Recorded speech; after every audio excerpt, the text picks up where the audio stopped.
தமிழ்நாட்டுக்கு இந்த பட்ஜெட்டில் எந்த ஒரு புதிய திட்டத்தையும் அறிவிக்கவில்லை, நிதி ஒதுக்கீடு செய்யவில்லை. புதிய திட்டங்கள் எதுவும் அறிவிக்கப்படாமல் வஞ்சிக்கப்பட்டுள்ளது. கோவை பெருநகரத்திலும் மதுரை பெருநகரத்திலும் மெட்ரோ ரயில் திட்டம் தேவை என்கிற கோரிக்கை ஏற்கப்பட்டு இப்போது அது நிராகரிக்கப்பட்டிருப்பது வேதனை அளிக்கிறது.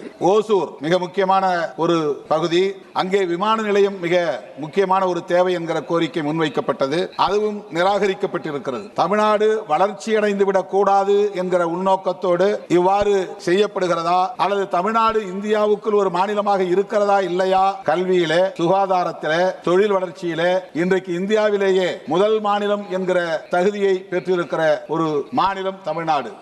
அந்த மாநிலத்தை மேலும் ஊக்கப்படுத்த வேண்டிய அரசு, அந்த மாநிலத்திற்கு மேலும் நிதியை ஒதுக்கீடு செய்து புதிய திட்டங்களை வழங்க வேண்டிய அரசு அதற்கு மாறாக தமிழ்நாட்டை வஞ்சிக்கும் உள்நோக்கத்தோடு செயல்படுவது கவலை அளிக்கிறது. பீகாருக்கு தேர்தல் நடந்த போது புதிய புதிய திட்டங்கள் பீகாருக்கு அறிவிக்கப்பட்டது, ஆயிரக்கணக்கான கோடி நிதி ஒதுக்கீடு செய்யப்பட்டது. ஆனால் விரைவில் தமிழ்நாட்டிலே தேர்தல் நடைபெற உள்ளது. அப்படி தமிழ்நாட்டிலே தேர்தல் நடைபெறும் சூழலிலாவது அந்த தேர்தலை கருத்தில் கொண்டாவது பாரதிய ஜனதா கட்சி அங்கே மக்களிடத்தில் வளர்ச்சி பெற வேண்டும் என்கிற எண்ணத்திலாவது நிதி ஒதுக்கீடு செய்திருக்கலாம். ஆனால் அவ்வாறு செய்யவில்லை. அதிலிருந்து என்ன தெரிகிறது என்றால், தமிழ்நாட்டுக்கு நிதி ஒதுக்கீடு செய்வதன் மூலம் எந்த பயனும் இல்லை, அங்கே பாஜக ஆட்சி வரப்போவதில்லை, எனவே அங்கு வெற்றி பெறப்போவதும் இல்லை, எனவே அங்கு நிதி ஒதுக்கீடு செய்ய வேண்டிய தேவையில்லை என்பதை மறைமுகமாக அது உணர்த்துகிறது. ஒட்டுமொத்தத்தில் தமிழ்நாட்டை இந்த பட்ஜெட் வஞ்சித்திருக்கிறது. இது போன்ற ஓரவஞ்சனை போக்குகள் ஒட்டுமொத்த இந்தியாவின் வளர்ச்சிக்கு எதிராக அமையும்.